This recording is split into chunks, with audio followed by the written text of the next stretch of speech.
Hi friends, இன்றைக்கி நம்ம கிர்னி பழ கேண்டி தான் பண்ண போகிறோம். கிர்னி பழம் வாங்கும்போது அதே ஜூஸ் போட்டு தான் நம்ம சாப்பிடுவோம். ஏன்னா அதில் கொஞ்சம் இனிப்பு கம்மியாக இருக்கும். இனிமேல் இந்த மாதிரி பண்ணி சாப்பிடுங்க. ஜூஸ் போட வேண்டிய அவசியமே வராது. அதுக்கு கிர்னி பழத்தை தோலெலாம் எடுத்து உள்ளே இருக்க விதையெல்லாம் எடுத்துடலாம். விதையெல்லாம் எடுத்ததுக்கப்புறம் அதை கட் பண்ணணும். இந்த மாதிரி கட் பண்ணலாம், சின்ன சின்ன குட்டி குட்டி பீஸாக. குழந்தைங்கள்லாம் நல்லா விரும்பி சாப்பிடுவாங்க. பார்க்கவே வித்தியாசமாக இருக்கும். அதனால் குச்சியில் வச்சு கொடுத்தோன்னா நல்லா விரும்பி சாப்பிடுவாங்க. இந்த மாதிரி கட் பண்ணி எடுத்ததுக்கப்புறம் கொஞ்சமாக சர்க்கரை எடுத்துக்கோங்க.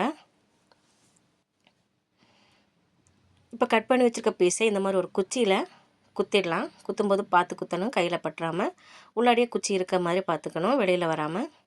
இப்போ அந்த சர்க்கரையில் இதை இந்த மாதிரி தடவிக்கலாம். அப்படி தடவை வரலைன்னா கையால் கூட எடுத்து போடலாம். இப்படி 4 பக்கமும் சர்க்கரையை போட்டு கொடுத்தோன்னா குழந்தைங்க கூட வித்தியாசமாக இருக்குதே, பார்க்குறதுக்கு அழகாக இருக்குதுன்னு சொல்லிட்டு விரும்பி சாப்பிடுவாங்க. குச்சியில் இருக்கனால அவங்களுக்கு ரொம்ப பிடிக்கும். ஐஸ் மாதிரி இருக்கும் பார்க்குறதுக்கு.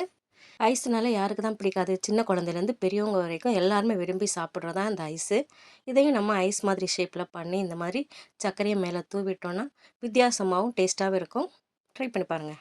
இனிமேல் ஜூஸ் போடாமல் இந்த மாதிரியே ட்ரை பண்ணுங்கள். ரொம்ப டேஸ்ட்டாக இருக்கும். வீடியோ பிடிச்சா லைக் பண்ணுங்கள். நீலக்கடலோடு இணைய சப்ஸ்கிரைப் பண்ணுங்கள். நன்றி.